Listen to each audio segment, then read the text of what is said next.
আমি এখন দাঁড়িয়ে আছি পোন্ডা শহরের বিখ্যাত সাফা মসজিদের কাছে। সাফা মসজিদ পোন্ডা শহরের, দেখে নিন মসজিদ দীর্ঘদিনের পুরাতন এই সাফা মসজিদ। সবথেকে বড় কথা যেটা বলার বা জানার সেটা হচ্ছে এই মসজিদের এটা প্রোটেক্টেড মনুমেন্ট, দেখতেই পাচ্ছেন সাফা মসজিদ।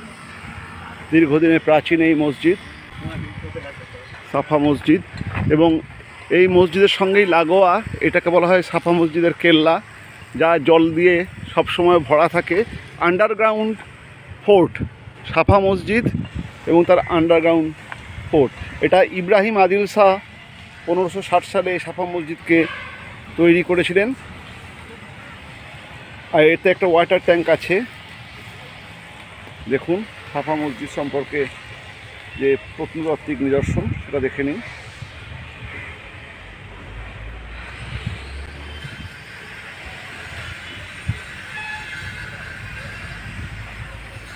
পরিবেশটি অসাধারণ সাফা মসজিদের,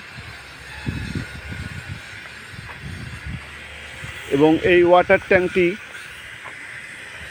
ইব্রাহিম আদিল শাহ দ্বারা নির্মিত। এটাকেই বলা হয় সাফা মসজিদের কেল্লা, যা সমস্ত আন্ডারগ্রাউন্ড এই কেল্লা জল দিয়েই সবসময় পরিবেষ্টিত থাকে। দেখুন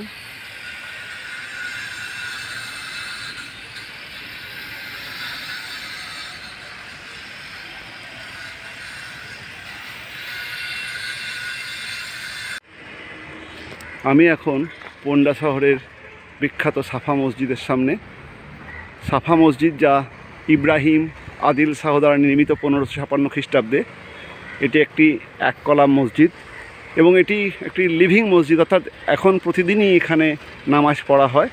কিন্তু এখন কিছু আর্কিওলজিক্যাল অফ ইন্ডিয়া দ্বারা রক্ষিত এই মসজিদে কিছু কাজ চলছে বলে মূল মসজিদটি বন্ধ আছে। খুবই ছোট মসজিদ, ভেতরে তেমনি দেখার কিছু নেই।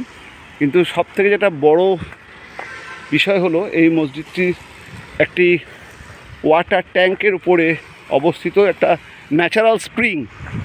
সেই ন্যাচারাল স্প্রিং থেকে জল নির্গত হয় এবং ইব্রাহিম আদিল শাহ সেটি দেখে এখানে একটি আন্ডারগ্রাউন্ড টানেল এবং সুড়ঙ্গের নির্মাণ করেছেন।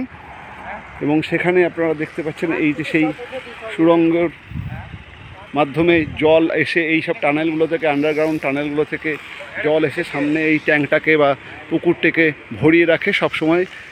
ঠিক মসজিদের নিচেই একটি প্রস্রবণ আছে, ঝর্ণা আছে, যেখান থেকে জল সবসময় নির্গত হচ্ছে। এবং এই যে টানেলগুলো দেখছেন, এই আন্ডারগ্রাউন্ড টানেলের মাধ্যমে জল এসে বাইরে এই পুষ্করিণীটিকে সারা বছরই জলাকীর্ণ করে রাখে, দেখতে পাচ্ছেন।